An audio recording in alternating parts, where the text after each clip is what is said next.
De stad Ljouwert wil hem kandideren voor culturele haardstad van Europa in 2018.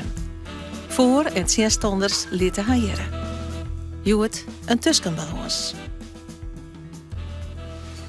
Ik denk dat het een prachtige kans is om Friesland en nou Ljouwert daarbij als centrum staat in een Europese etalage te zetten. En dan is die zelfs echt zien als een gebied wat vernijen wil, innoveren wil. Een gebied wat de moeite waard is van mensen vanuit Europa, maar ik vanuit de hele wereld. Elk jaar maaien 2 Europese landen een Capital of Culture leveren. Het begon al hier met Athene. In 2018 is Nederland weer onbar. Eerst wordt de provincie Friesland kandideren, nu is kiezen voor Ljouwert als stad. En er zijn nog 3 kandidaten: Utrecht, Maastricht en Eindhoven. Ja, het is lastig om een gevoel over te brengen, maar het is volgens mij dé kans om de rest van Europa te laten zien wat wij hier doen in Friesland. Leeuwarden als hoofdstad is altijd onderdeel geweest van Friesland. Alleen Leeuwarden wordt eigenlijk steeds meer echt een normale stad. Het platteland loopt verder leeg. Dan krijg je vragen over krimp en dat soort situaties. Terwijl de stad nog steeds groeit. En wat betekent dat? Terwijl we altijd een traditionele plattelandssamenleving geweest zijn. Naast het feit, en daarin zijn we natuurlijk ook niet alleen uniek, maar we zijn wel bijzonder. Wij zijn tweetalig. Ik denk dat als je ook een vergelijking maakt met heel veel delen van Europa, dat de gemeenschapszin, Bienskip zoals wij die ervaren in die kleine dorpen, tot in de Havabra's toe, tot in de openluchtspelen naartoe, dat vind je nergens in Europa. Al 2 jaar werkt de stichting onder kandidaatstelling. Er binnen voor- en zesstanders en we volgen een politiek traject. Voor dit programma hebben we 2 watchers ongesteld. 2 kritische mensen die mij naar de geerkomsten gaan en commentaar jouwen. Huub Maus, kunsthistoricus en publicist. En Luc Inberg, pensioneerd ambtenaar van de provincie Friesland.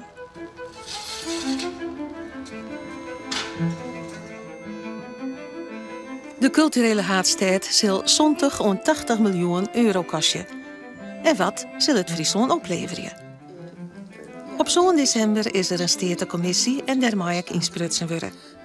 De deputière had een brief gestuurd ondertekende door bekende Friezen die het voor de culturele haardstad binnen. Een vreemdelist. En zou de provincie erbij 100% het tekenen. Klik het Rusland wel. In ieder geval, die list, juist in de kranten, is voor mij een list van gebondenen en afhankelijken. En dat bepaalt hun positie. En dat bepaalt die handtekening. Het bureau Culturele Haardstad had nog net een duidelijk plan. De stedenleden willen meer weten. Het is ook een ziektocht van hoe ontwikkel je dat nou van onderop. Dat is een ingewikkeld proces om dat te organiseren. De visie is heel vaag. De plannen zijn niet concreet. En waar zezen wij dan ja op? Dus ik herken van een paar die kritiek van die zichtbaarheid, dat maakt gewoon beter. Er zijn heel soort activiteiten op platform, maar dat is net voor elke niet herkenbaar geweest als dat die culturele haardstad. In het programma staat dat het een programma met veel ambitie is. Nou, als ik dat dan zag, niet dus. Ik vind het juist ambitieloos. Want dan kregen we ineens, wij moeten onder de culturele hoofdstad, daar moeten we dan een etappe uit de Vuelta, daar moeten we dan een ek onderskaren. De slachtenmarathon wordt dan broek, de Elfstedentocht Willebroek, ja dat zijn al die dingen die er al binnen. Niks nieuws onder de zon. Er is ik nou voor Utjoch dat er in 2012 een bedboek lezen met. Dan denk ik jongens, dat wordt wel een hele drege klus. Ik wil bij de graag van het zoeken letten dat het al een slagje kent, maar op dit moment ben ik dat nog net. Hoewel ik nog steeds voluit achter het idee op zichzelf sta. Als hier op deze vergadering een aantal ideeën hadden gelegen, zoals de Slachtenmarathon, die toch op een achternamiddag is ontstaan, zoals Abe, zoals Orfeo, dan wil ik niet het verleden verheerlijken, maar als dat nu in een nieuwe vorm, met jongeren, met de nieuwe media, met nu, waar mensen dan inderdaad ook bevlogen van waren geweest, dan had je niet alleen de Staten mee gehad, want die waren toen meteen bereid om, maar je had ook de bevolking en je had ook de jongeren mee gehad. Lang had de provincie inzet op Friesland als culturele haardstad, maar dat kon niet. De spelregels zijn helemaal zo dat het een stad moet zijn. Dus Maar dat wist niet hem toch? Ja, dat wisten wij ook wel. Maar waarom hij hem er net eerder voor gekozen? Nou, waarom heeft de provincie daar niet eerder voor gekozen? Dat is een andere vraag. En dan bedoel je de deputeren? Dan moet u bij de gedeputeerden zijn. Kijk, de stichting is in de tijd in het leven geroepen om dit project te gaan trekken. Het was vanaf het begin, want de spelregels zijn al 30 jaar hetzelfde, zodat je uiteindelijk weet dat je een stad moet. Er was altijd al duidelijk dat het een stad moest zijn. Dat en dat die een belangrijke rol. uitgangspunten. En in Brabant hadden ze dat al veel langer door. Want daar was in eerste instantie in de bos en is het uiteindelijk Eindhoven geworden. Ja. En u bent blijven volhouden dat het op de manier zou kunnen. We zullen het op een Friesk-eigene Ja, manier zo wel doen even we het. doen. Wij hebben een oorsesoors en we duggen het even een oors. Ja. En het kon niet. En dat wist u toen ook al. Ik blijf erbij, dat staat in uw uitgangspuntennotitie als strategie, hoe we ermee omgaan zullen. En het blijft nog steeds Ljouwert voor Friesland en Friesland doet gewoon mooi. Essen wie culturele haardstad in 2010. En die had hetzelfde bezocht, maar het Ruhrgebied. Maar daar heeft de commissie toegezegd, want er was Essen gekandideerd. En achteraf zeiden ze, nou, jullie hebben het boel wel een beetje belazerd, want Essen heeft gekandideerd, maar jullie profileren het hele Ruhrgebied. Maar goed, het was al geregeld, dus daar moet je voorzichtig mee zijn. Er is een poging toe gedaan. Nou, als je wilt winnen en dat wordt meteen verboden, dan moet je dus die spelregel gewoon volgen. Dus wij hebben vanaf het begin gezegd, links of rechtsom, uiteindelijk zal het Leeuwarden moeten worden. En je hebben dit rotiet verlen, in feite. Ja, daardoor is wat tijd verspeeld, ja. Ga je hem de discussie over horen? We hebben daar ook over gesproken, ja. Burgemeester Kronen van Ljouwert moet nou het Vendel oernemen.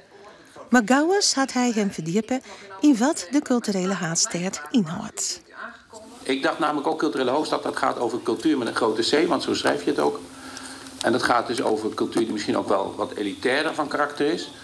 En dat is niet mijn ding. Ik heb inmiddels begrepen, en dat is een Europese ontwikkeling, zo is het ook begonnen 20, 30 jaar geleden. Maar het gaat nu meer over hoe laat een regio zien dat ze met behoud van zijn eigen identiteit, zijn eigen wortels, moderniseert. Dus wij komen met een aantal thema's die nu al in Europa een grote geloofwaardigheid hebben. Dus in 2018 doe je een aantal bijzondere dingen. Dan moet je wat grotere congressen organiseren over je economische veranderingen. Dan ga je wat grotere congressen organiseren over tweetaligheid, meerschip en dat soort begrippen. En dat laat je zien. Dan heb je wat grotere festivals. Maar het is er wel naartoe werken. Hè. In 2018 zal het straatfestival wat in Leeuwarden gehouden wordt, dat gaat elk jaar het een stapje groter. Dan heb je misschien niet 3 dagen, maar dan heb je misschien een hele week. Het bureau van de culturele haardstad is nu 2 jaar aan het werk, maar de leidt nog heel tijd geen plan. En op 1 oktober van dit jaar moet het bidboek inleveren worden. Intussen is er 2 miljoen uitgegaan aan personeelskosten, huisvesting, communicatie, adviseurs, gespreksleiders en internationale contacten.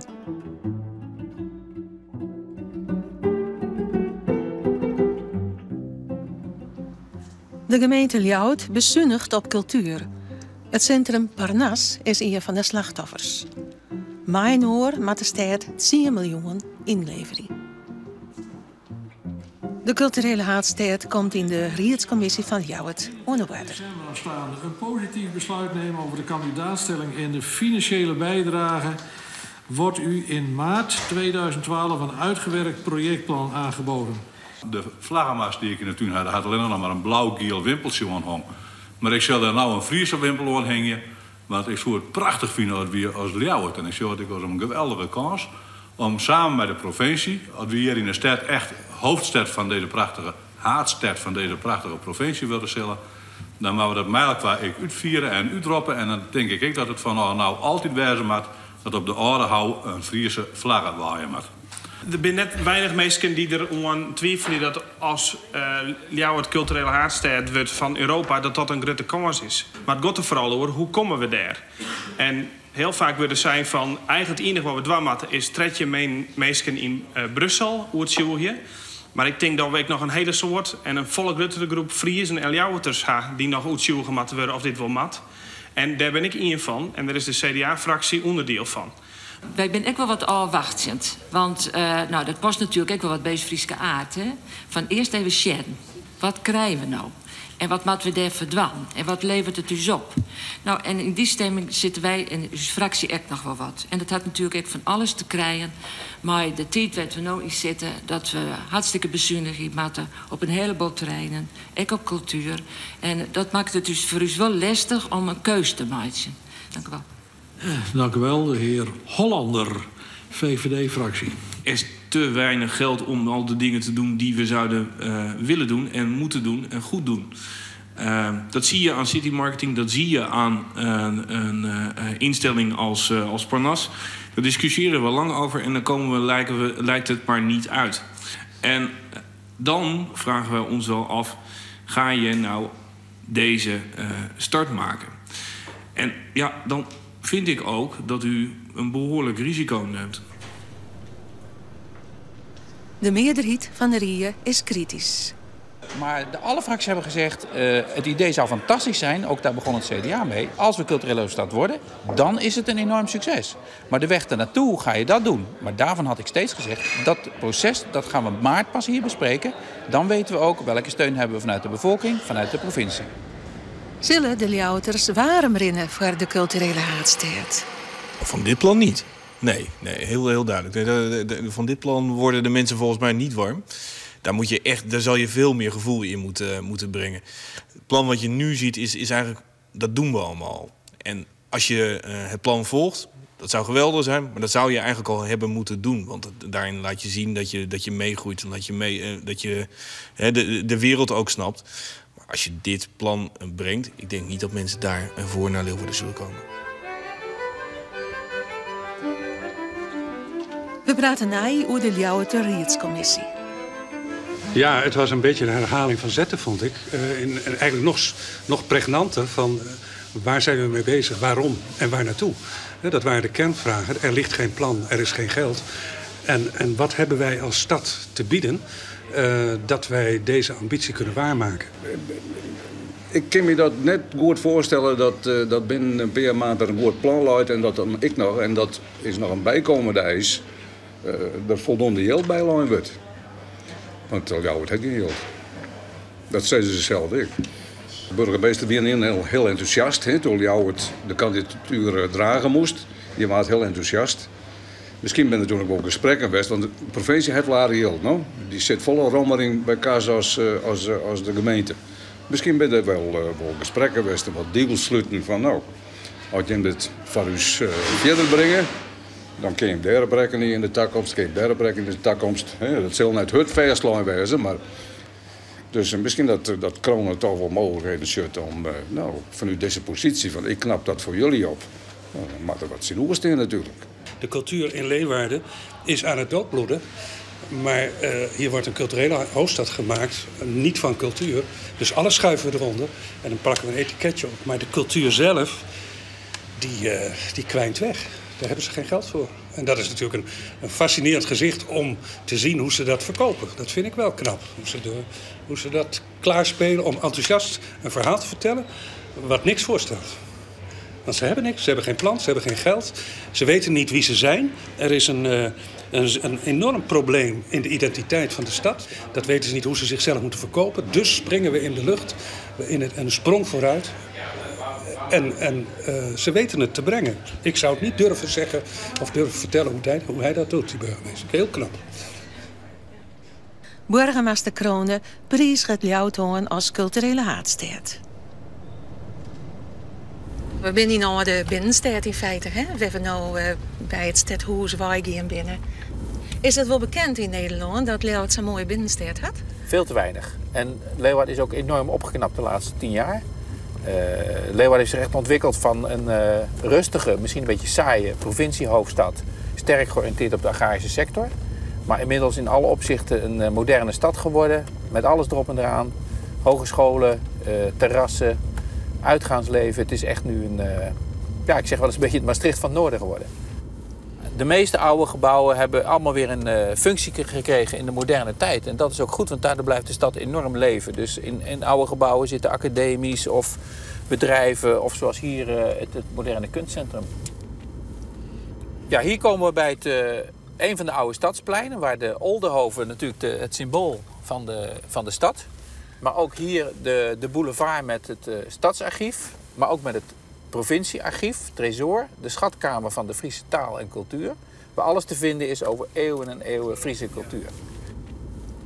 Ja, het belangrijkste van de culturele geschiedenis van Leeuwarden is natuurlijk die verbinding met de Friese taal en cultuur. Dus een hele eigen Friese cultuur.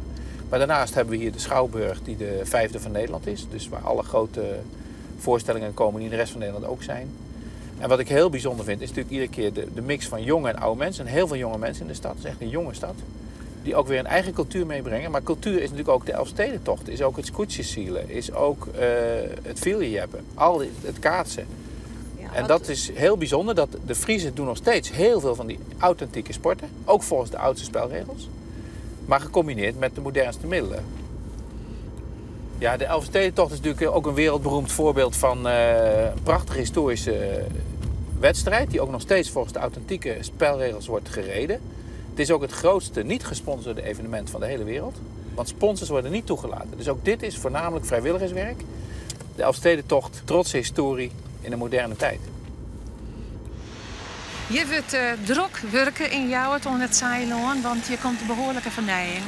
Ja, dit is het Stadsplein en dat wordt nu helemaal vernieuwd. En ik vind het een goed voorbeeld dat Leeuwarden is de hoofdstad en vooral de binnenstad van 640.000 Friezen. Ja, en hier komt het nieuwe Fries Museum. En terrassen natuurlijk en een prachtig plein ook voor de markt. Dus dit wordt echt weer de huiskamer van Friesland. Ook hierachter zijn alle cultuurgebouwen, de Harmonie, de Schouwburg, filmhuis, cafés, uitgaansleven. Dus dit wordt echt weer het warmkloppende hart van Friesland. De culturele haardstad zal heel belangrijk wezen voor Leeuwarden. De investering van 80 miljoen euro smiet zijn rendement op. Van de afgelopen jaren van elke culturele hoofdstad in het jaar zelf is het gemiddeld 1 op 7. Dus 1 euro die geïnvesteerd hebt, komt in dat jaar wordt 7 euro verdubbeld, verzevenvoudigd, zeg maar. De gemiddelde opbrengst over de hele periode is 1 op 2. Dus elke euro die je erin steekt, daar komen er 2 voor terug. Het rendement, dat is best een hele lastige vraag. Want als je het voorbeeld ziet van het college, Liverpool, 140 miljoen. Als je nu vraagt hoe het in Liverpool gaat, dan zegt Liverpool van ja, we zijn eigenlijk bijna bankroet. We hebben het effect wel gezien, maar het effect is ook alweer weg of het is niet volledig opgetreden. Dus leg het dan de mensen nog uit dat je die keuze hebt gemaakt. De mogelijke opbrengsten gaan naar het bedrijfsleven, maar die dan ook net mij betalen. We hebben een lijstje van bedrijven waar we mee gesproken hebben. En die bedrijven zeggen van nou, op dit moment niet. Want we willen gewoon zeker weten dat dit een doorlopend proces is. En dat snap ik ook heel goed. Dat zou ik ook niet doen als ik niet zeker weet dat de politiek daar ook geld in steekt. Onderwijl zitten 2 werken, 2 miljoen aan kosten maken. Maar het ontbreekt nog heel tijd aan een goed plan. Er binnen mensen aan de gang met het bidboek, er binnen jonge mensen. En die hadden er al een heel aardig verhaal waarvan Friesland echt maar te voorschijn komen kan. Dus er is al een heel soort voorwerk die. En dan moet het programma in elkaar zetten worden. En ik denk dat er goede kansen liggen. En dat werk is dien door een groep die het Coöperatie 2018 neemt. Het is een mentaliteitsverandering. Wij hebben natuurlijk een lang stuk daarover geschreven. Maar heel veel voorbeelden uit onze eigen gebieden werd blijkt dat wij hier toch als Rhône-provincie, als Rhône-gebied, met een bepaalde mentale kaart zitten. Wat is een mentale kaart? Nou ja, wij vinden bijvoorbeeld uzelf wij kopiëren vaak oplossingen die in het centrum bedacht worden. Dus wij hebben nou een issue bij de kop van wat wij hier vielen. En wij niet alleen, we volle meer die dat vielen. En vooral onze generatie. Dus we hebben een soort minderwaardigheidscomplex en dat maar we oerwinnen door de culturele haardstad. Dat is een van de aspecten. Het gaat natuurlijk volle meer. Het gaat over landbouw, wat we met landbouw willen. Het gaat over wetten. Het gaat over het onderwijs. Het gaat over... Ja, er zijn zo'n soort... Die Europese competitie van culturele haardsteden, die jouwt die de kans om het op de agenda te zetten. Ja, op een geerhingende manier onderwerpen uit verschillende leefgebieden te pakken. En om daar in een programma met een soort, vol meer mogelijkheden als het normaal is, om daar miljoenen gang te gaan. En daarom is dat ik zo belangrijk dat we dat nou aanpakken. En net pas goed 10 of 20 jaar, als die kans hem weer eens een keer voor de stil. Ja. Als het worst, stel de winst, dan krijg je dus een heel goed vergrootglas op Friesland. Dus wat er dan gebeurt, is dat je compleet orde financierders binnenkrijgt. Ja. Dus er kiest nou echt een filmmaatje bijvoorbeeld. Als er filmmaatje wordt, kiest nou echt een filmmaatje. Omdat er gewoon budgetten komen. Snap je wat ik bedoel? Dus wij kennen u op dat moment profileren, ja. Dus, maar de budgetten, met alle respect die hier binnen, dan is het altijd. Dan kun je nooit die kwaliteit hebben op dat toplevel. Dan kun je nooit de Olympische Spelen hebben toen, wat dat betreft. Het gaat er dus wel omdat het duidelijk is dat wij hier net binnen om projecten te bedenken. Wij hebben het bidboek te krijgen en dat is pas de laatste variant ervan is pas ergens in 2013 hoe dat pas klaar te werden. Je moet er wel de mensen enthousiast krijgen. Wij binnen net uitvoeren om de mensen maar te krijgen. Daar binnen de mensen varen in te leven maar op om die in de politiek komen binnen. Nou ja, wij kennen uw enthousiasme, ik wil u dragen. Ja, dat doen we nou ik. Maar ik bedoel, het is on politici, on mensen die natuurlijk hier haar achterzetten hebben om dat uit te dragen. Ik bedoel, ik vind net dat ik een soort functie heb om elke maand in een soort sterrenspatje het belang van culturele haardheid uit te lezen. Wij zijn hier miljoenen gang, maar dat bidboekproces. Voor de komende 2 jaar is 2,4 miljoen euro nodig om terug te gaan met de culturele haardstad. CDA, Partij van de Arbeid en de FNP komen met een amendement om 8 ton te gaan en dan moet er in maart een goed plan lezen. Wij gaan nou zijn van, wij gaan er nou van uit dat dit er zal lezen kan. En ik benieuwd dat het gaat om een grote opdracht. En dat weten wij ook, dat er heel wat vregen wordt. Maar wij gaan ervan uit dat er dan plannen lezen.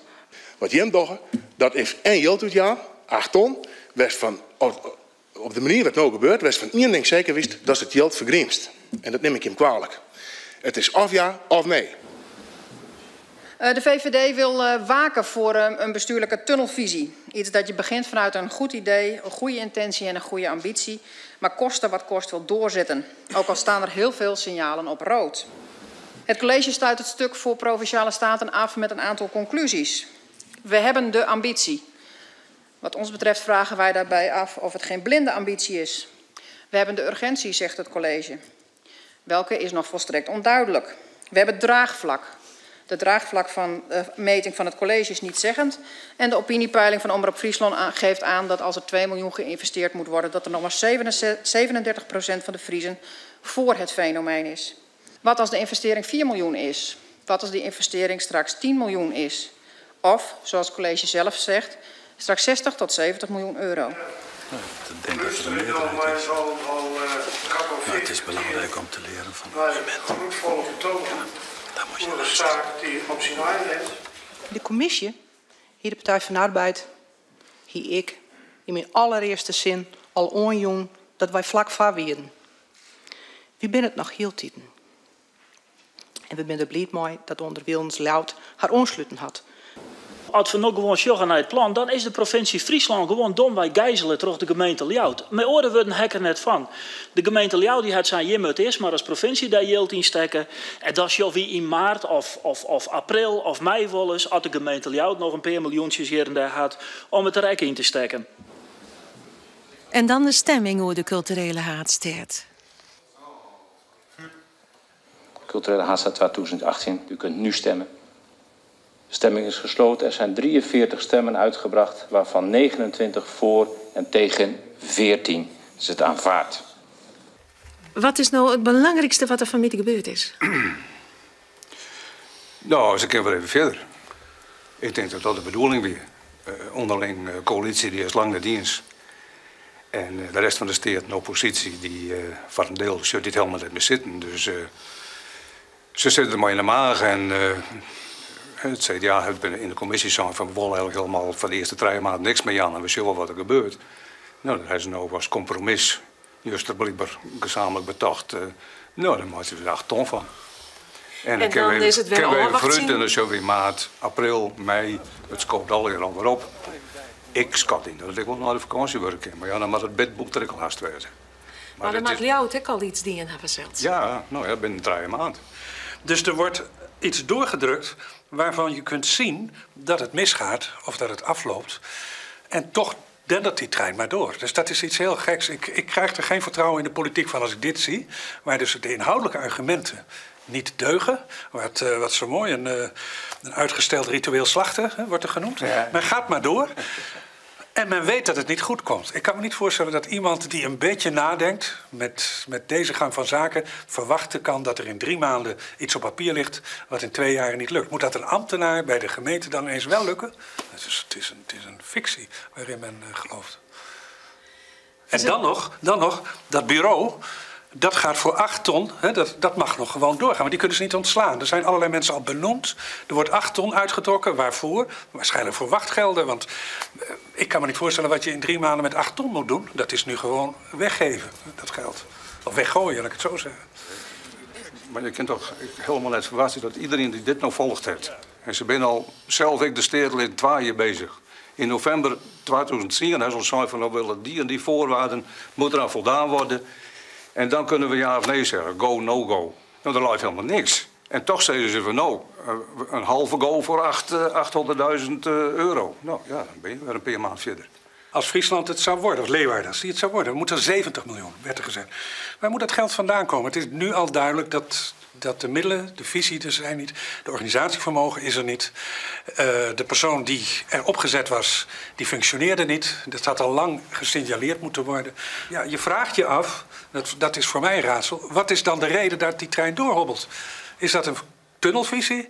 Of zit daar nog een ander scenario achter dat de provincie gewoon te veel geld heeft en aanleidingen nodig heeft om dingen... Ik weet het niet, maar het is voor mij een bizar gebeuren geworden. Wij hoeven het net in de miljoenen te zieken, maar wij zieken het in de meesken. En als wij die meesken ook in jou wat enthousiast krijgen, dan kinderen een heel soort.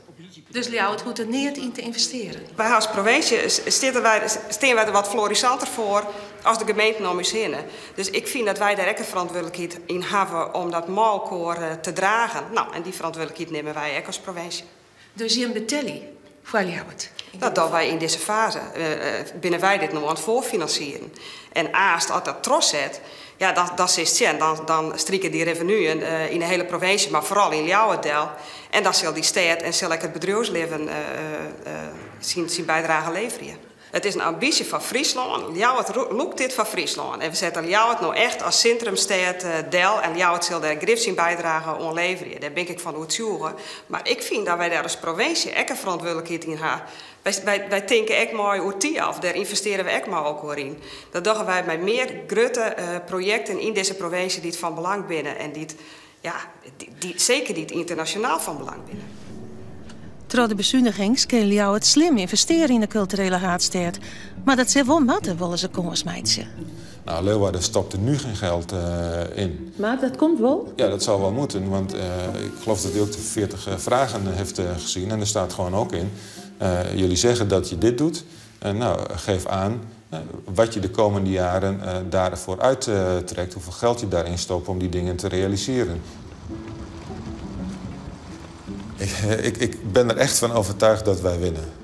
En het zou voor mij een hele zware teleurstelling zijn. Maar garanties op succes kan ik helaas niet geven. Ik zie wel dat de laatste jaren outsiders... en wij zijn in dit opzicht een outsider... dat die bijna altijd winnen. Is dat een bewijs? Nee, het is niet een bewijs om te zeggen van... dus wordt Leeuwarden. Maar ik zou al heel erg balen als wij het niet hadden. Ik denk dat wij winnen. En ik geloof het ook.